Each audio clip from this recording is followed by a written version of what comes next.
Hare Krishna devotees. So we have our deities of Sri Shishadripuram temple. Let's pay our obeisances to them. Shri Baldeva Prabhu Subhadra Maharani Jagannath Prabhu ki jai. Gaurnatai ki jai. Panch Tattva ki jai.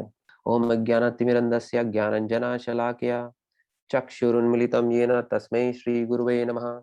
Namo Om Vishnu Padaya Krishna Pristhaya Bhutale Srimate Bhaktivedanta Swaminiti Namine Namaste Saraswati Deve Gaurvani Pracharine Nirvishesha Shunyavadi Paschat Desatarane Jai Shri Krishna Chaitanya Prabhu Nityananda Shri Advaita Gadadhara Shri Vasadi Gaur Bhakta Vrinda Hare Krishna Krishna Krishna Hare Hare Hare Rama Rama Rama Hare Hare.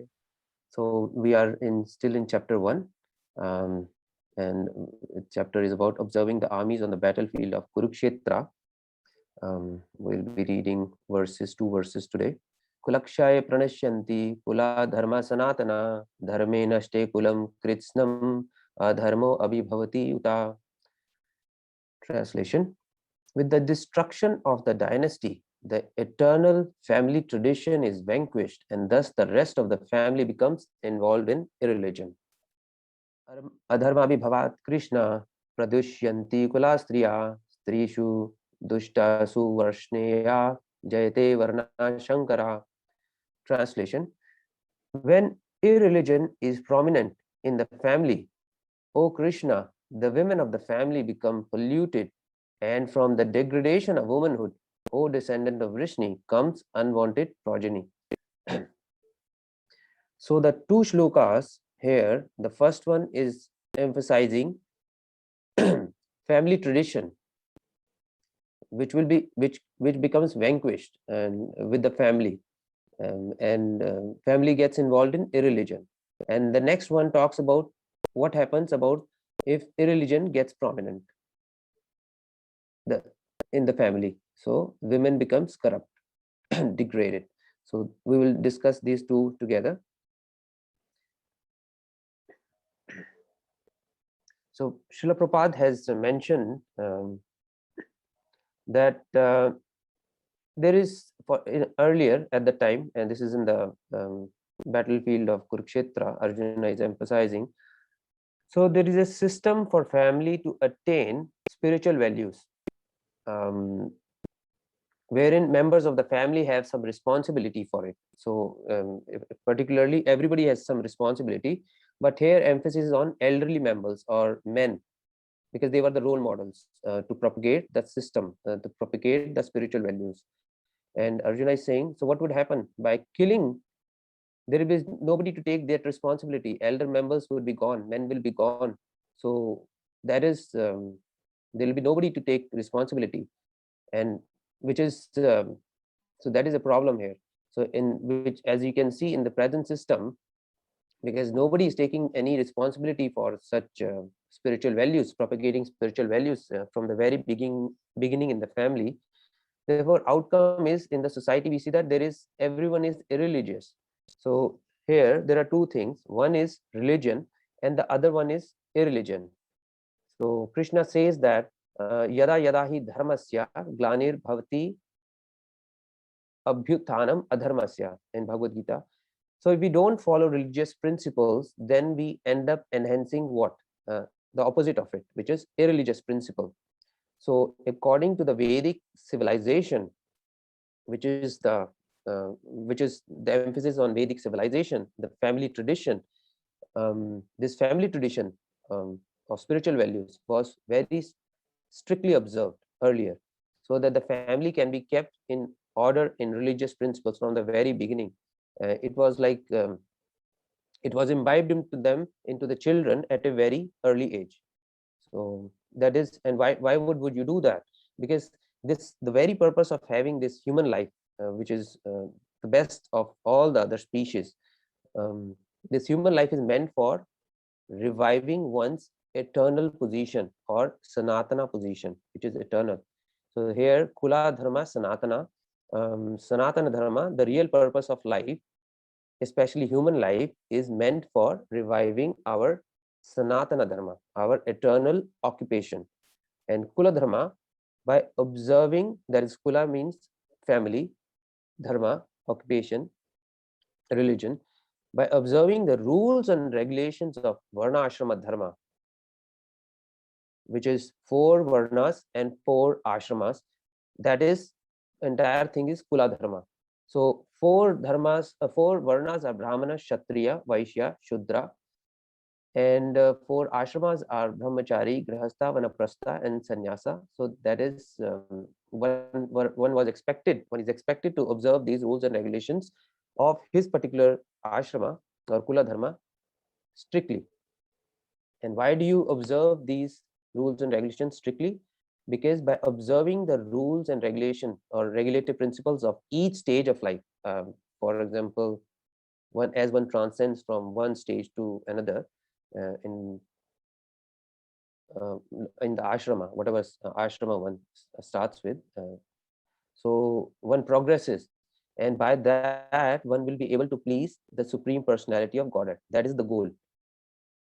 So yeah, so whatever one's ashrama is, one follows that. So if it's a brahmana, he has to follow those rules and regulations. If kshatriya, similarly, the rules and regulations of that. And this who is brahmana or who is kshatriya, this is based on one's symptom, and this is not by birth, by default. That is how it was. It's mentioned in Bhagavad Gita. That is as per the shastras. So this has to be observed. So being religious, we want deliverance. If one wants deliverance from material entanglement, one must observe these rules and regulations of particular of kula dharma, and otherwise irreligious.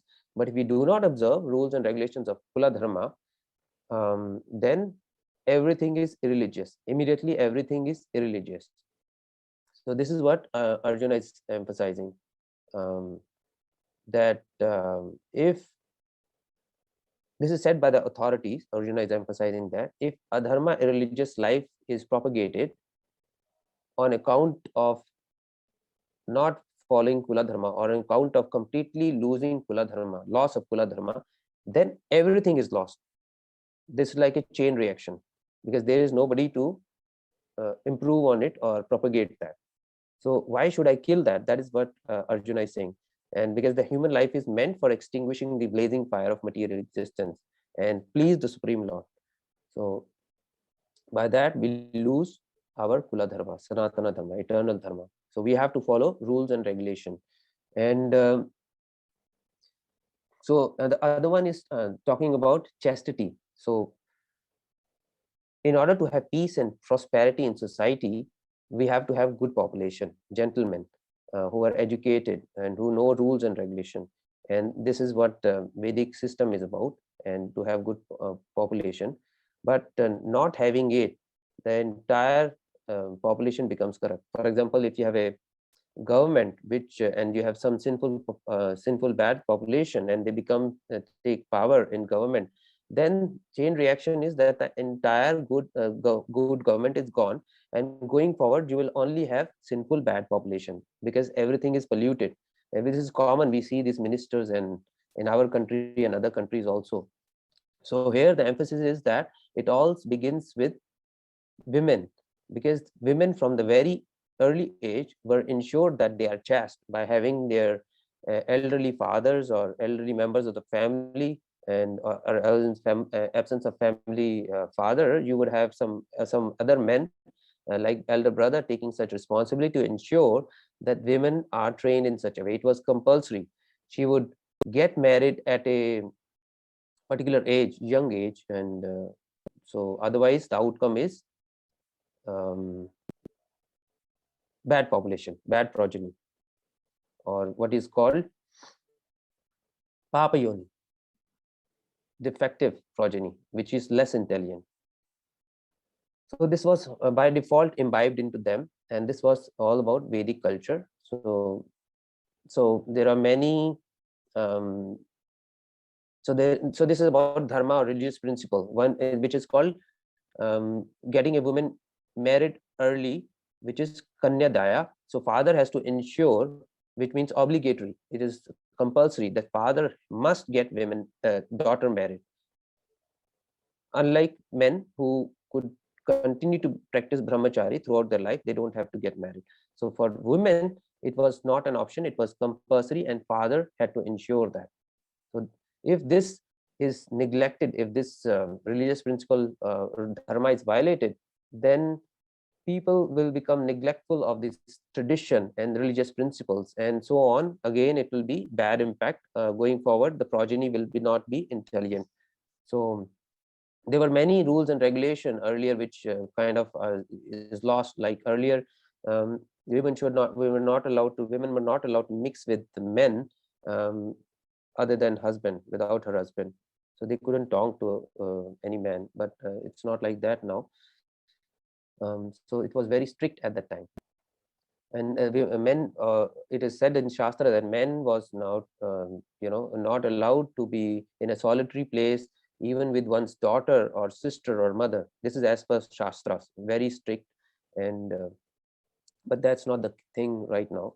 It's not prevalent. You don't see such things. But that is how, as per the Shastras. So chastity is very important in producing good population, because if the population is not good, then the entire peace and prosperity in the population or in the system will be completely lost. So women were trained in such a way. So there was samskara, which samskara means to produce children. There were samskaras. Samskara means purificatory methods. So there were, so for example, there is one is marriage. Marriage is one samskara. One must get married, and the other one is garbhadana samskara. So as per that, before the child is given birth, there is a purificatory method which is called garbhadana samskara, and it is not like that husband and wife would mix any without any restriction and have sex not at any time. That was not the case. So there was a strict system for this to have, and the purpose for having this, the idea behind having such a purificatory system or practicing garbhadana samskara is that the child or the progeny who is born, he is first class from the very beginning, and he is able to take Krishna consciousness from the very beginning, because the parents are Krishna conscious, and he will be able to understand the Shastras, and because he has a good intelligent brain. And so this was the entire idea behind having such a system in place. Otherwise, the opposite of this is varna shankara, which is you have these children born as just like cats and dogs, no rules and no regulation, because then you don't, in a society, you don't have a division or no designation, no caste, no definition, no class. For example, no brahmana, no kshatriya, vaishya, shudra, everybody. So that's varna shankara, which population is not good, and which is the trend right now, because not following the purificatory processes of garbhadana samskara, um, everybody is shudra by default. And the varna shankara is actually less than shudra. So at least one has to be shudra, so that there can be so one can be involved in a system of a spiritual upliftment. So there is initiation, there is Vedic diksha. So otherwise, for shudra also there was no diksha, but according to Sanatana Goswami, you have one can be properly initiated into a system. So that was the entire thing. One can become dvija, which means given second birth for practicing spiritual values. So this was the entire thing. And so everybody has a different responsibility. Brahmana has different responsibilities. So this is what Arjuna is emphasizing. When the principles are sacrificed, there is awakening of adharma, irreligion principles, and this is the result of this. Adharma abhibhavat Krishna. He is telling Krishna. So when the stricture is withdrawn, family women become polluted, and as a result of that, the progeny is not intelligent. The women is polluted, so progeny is not intelligent. The whole population becomes varna shankara.